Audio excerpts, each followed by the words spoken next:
DC versus Vampires, issue 7, James Tynion IV and Matthew Rosenberg writing with Otto Schmidt on the art. So this, we had that dodgy one shot, which I wasn't super into, but this is mostly back on form, I would say. We start with a bit of a recap of just sort of explaining that the world's now, plunged into darkness and Dick's in charge in Gotham. No one can get in or out of Gotham, or with one notable exception that gets brought up at the end. And the issue starts with, actually, before we even go into where the plot goes, while they're recapping things, they just casually mention Superboy get ripped in half. So Connor Kent got ripped in half by Wonder Woman and Shazam. So just, I thought I'd mention that. Yep.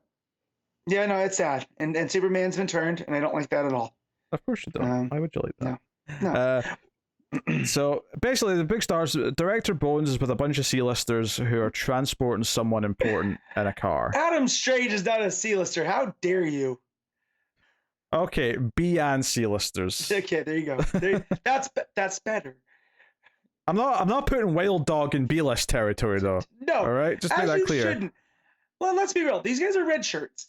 Like, oh yeah, we know they all die. They all, Negative Man's there, and I love Negative Man, but Peacemaker's there. But Vampire Plastic Man shows up and starts creepy. Yeah, starts biting them as a big long snake. Not since the plastic Nazis in the Uncle Sam book and the Freedom Fighters has Plastic Man been creepy. So yeah, good luck. Schmidt really killed it with that one. Yeah, Ravens did a pretty good job holding them off, but then gets bit by Plastic Man, so she's down. Yeah. And then, lo and behold, this was kind of a nice callback, actually, is that the person who comes in and kind of knocks them all down, at least briefly, is Jaina from the Wonder Twins, who, of course, this book started, the first victim, or one of the first victims was her brother. So the idea that she's become kind of this badass wanderer in this vampire wasteland is kind of interesting. And she drives what's left of Bones, which is just the head and like a bit of spine. And he's dying. He dies by the time they get there, but basically they're on their way to some secret city, some secret haven where people are safe from vampires.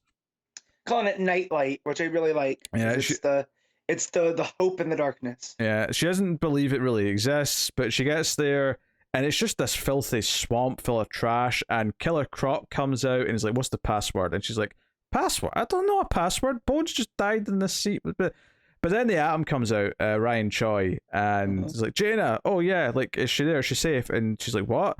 And turns out Supergirl was in the back of the car the whole time hiding. And at first she's pissed because, like, why didn't Supergirl help fight? And it's actually Croc who's like, "Idiot, there's no sun." Right? Yeah. So without the sun, Supergirl is just girl. Yeah. Vampire Superman's doing alright because he's got vampire powers. But although he's still flying, I noticed in some of the panels, so I don't know how the logic of that's working. But me neither. Regardless, fair enough. Supergirl's weak right now because no powers. And they go into the swamp, and you're like, wait, what's happening here? And then it turns out that Ryan Choi is using his powers, his atom powers and technology, to shrink people down, and they're all hiding in the bottled the bottled city of Kandor. Which is, this is the sort of thing DCeased did a lot of, which was like using parts of DC mythology to just, inform the story. Yeah, just inventive ways, using like ideas. Green Arrow's down there, Babs is in there. They're all quite sad about, the state of the world, what's going on. And the back chunk of the issue is effectively them disagreeing on what they should do next. And the multiple plans that are kind of going to play here is that Babs wants to go to Gotham and kill Dick Grayson. To end this. Supergirl wants someone to take her to Australia because in Australia they can launch out of space, and they've got Black Manta there, so sailing the high seas isn't going to be too difficult for him. Right. But the idea being is if they can get her into space, she can recharge from the sun, and then she can like remove the blocking like dust cloud or whatever they've got in the sky to block out the sun. And that would, give them a fighting chance against the vampires. Yep. Not just because she'd have her powers again, but also because they're vampires and the sun's kind of their enemy. Yep. Yeah. So, okay, very neat. And then on top of that, Oliver wants to go to Smallville because that's where a bunch of people are being kidnapped and kept in cages. Which obviously, very noble. But as they point out, like, we can save some people from cages, or we can take down the entire vampire empire. Like, one seems more important than the other. It's very Oliver trying to control what he can control, right? Yeah. It rang very true to me that he would want to go save all those people because it's smaller. So right? We're setting up three things that are going to concurrently happen, and the cliffhanger we end on is that Babs wants to go into Gotham to kill Dick Grayson. Everyone's like, look, no one's been in or out of Gotham in months. And then Constantine says, nah, that's not entirely true. There's one person who got out, although she's with some really bad people right now. And that ties into the one shot, which is Harley Quinn is the one person who's managed to get out of Gotham.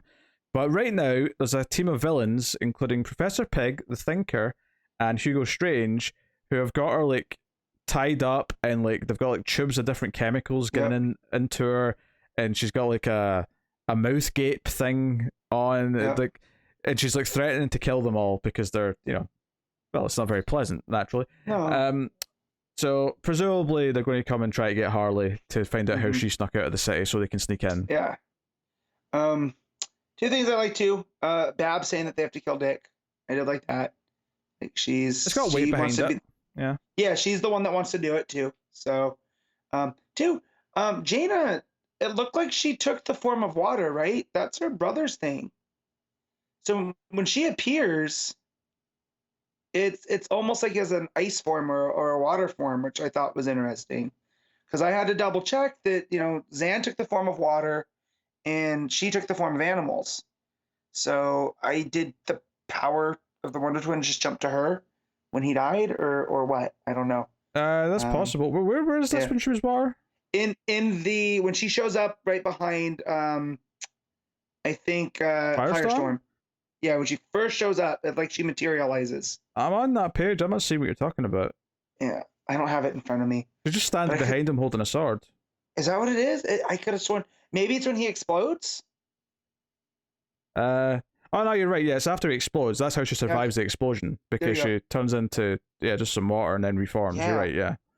Okay, so there it was. But yeah, I thought that was pretty interesting. And that the fact that when Constantine is like, Bones died? Anything, he should have survived anything short of a atomic blast. And they're just like, yeah, about that. Yeah, that's exactly what it was. It was an atomic blast. It was an atomic blast. And I liked that, because I was trying to figure out how Bones was still talking through that. And I was like, oh, of course, magic. Presumably all the villains that have got Harley are trying to do something with their blood because she injected the Lex Luthor blood into her. Yeah, because they're very much, I don't think that they're vampires. They're not giving up vampire vibes. No. But I do wonder what the other characters are going to think of that once they find out she's got this, magic blood in her system, and see what they make of it. Because is there a chance they can actually revert back the vampires into humans? We'll figure it out. I'm not sure. Because that would it'd be very traumatic for them to suddenly care again about everything they've done whilst they were vampires.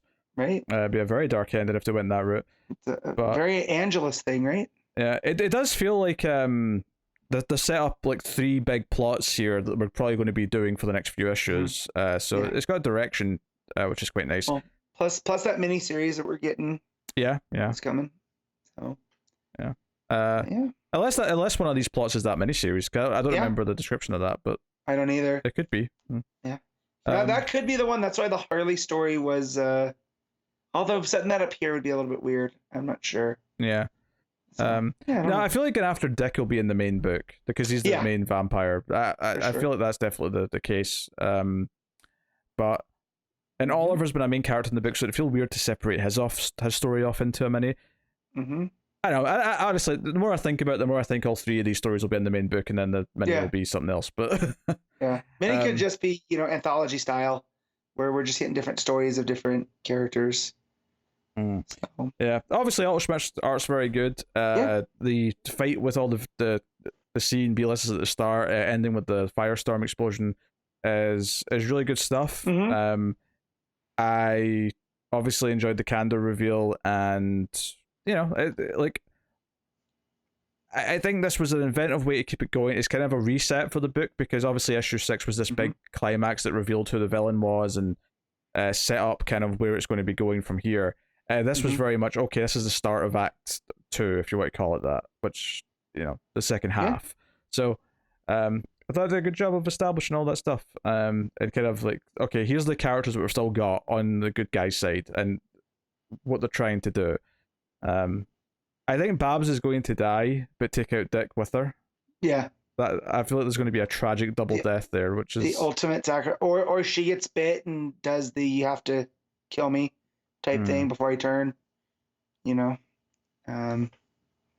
But yeah, I hope not. Man, one of my favorite characters dying in this. Well, that's a good thing about being an Elseworld, is it doesn't matter. It's True. Okay. Doesn't make the feelings hurt any less. You know? Yeah, Connor Kent got ripped in half. Yeah. Oh.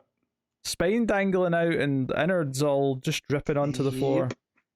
All right, how are you giving DC versus Vampires issue 7? I'm gonna go 7.5. No, I'm going with an 8 in this one. I had a good time. It felt concise, it felt focused, it set up a lot of things for the upcoming issues, and I'm glad characters like Babs and Supergirl and Dinah are getting to take a bit of the spotlight in this one.